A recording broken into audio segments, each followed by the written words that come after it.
రివ్యూలోకి వెళ్ళే ముందు మీరొక 2 విషయాలు మైండ్‌లో పెట్టుకోవాలి. నంబర్ 1, అతడు మూవీలోని ఒక చిన్న పిల్లాడు ఉంటాడు కదా! అదే బ్రహ్మానందం గారి కొడుకుగా యాక్ట్ చేశాడు. తనే ఈ మూవీలో హీరో కింద కూడా అయితే యాక్ట్ చేశాడు. Number 2, 'Michael' movie. దీని గురించి ఇప్పుడు కాదు, రివ్యూ మధ్యలో మాట్లాడుకుందాం. అంతకంటే ముందు మన ఛానల్ ఎవరైనా సబ్స్క్రైబ్ చేసుకోకపోతే వెంటనే మన ఛానల్ సబ్స్క్రైబ్ చేసుకోండి. ఇంకేం లేట్ చేయకుండా రివ్యూలోకి వెళ్ళిపోదాం. ఈ మూవీ టీజర్ అనౌన్స్ చేసిన దగ్గర నుండే 'అర్జున్ రెడ్డి' లాగా ఉందని అందరూ అన్నారు. కానీ టీజర్స్, ట్రైలర్స్ చూసి మూవీని జడ్జ్ చేయకూడదనుకున్నాను. కానీ మూవీ చూసాక మాత్రం 'అర్జున్ రెడ్డి' గెటప్, మేనరిజమ్సే కాదు, సీన్స్ కూడా లేపేశారు. అసలు చాలా కన్‌ఫ్యూజింగ్‌గా ఉంటుంది స్క్రీన్ ప్లే.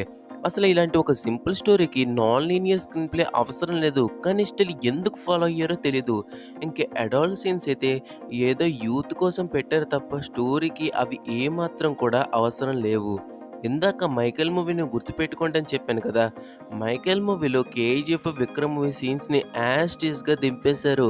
ఇంక క్లైమాక్స్‌లో అయితే ఏకంగా హీరో చేత రోలెక్స్ గెటప్పే వేయించారు.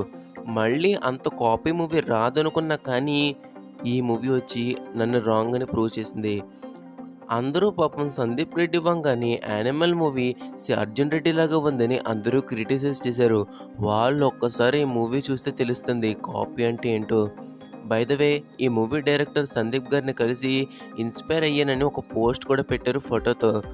సందీప్ గారిని ఈ మూవీ చూడమన్నారేమో, ఒకవేళ చూస్తే మాత్రం ఫైనల్‌గా ఒక మంచి స్టోరీ లేదు, సీన్స్‌కి మధ్యలో ఆర్గానిక్ ఫ్లో లేదు. ఏదో యూత్‌ని అట్రాక్ట్ చేద్దామని తీశారు తప్ప లోపల ఏమీ కూడా లేదు. ఫైనల్‌గా రేటింగ్ వచ్చేసరికి 1.5 ఔట్ ఆఫ్ 5.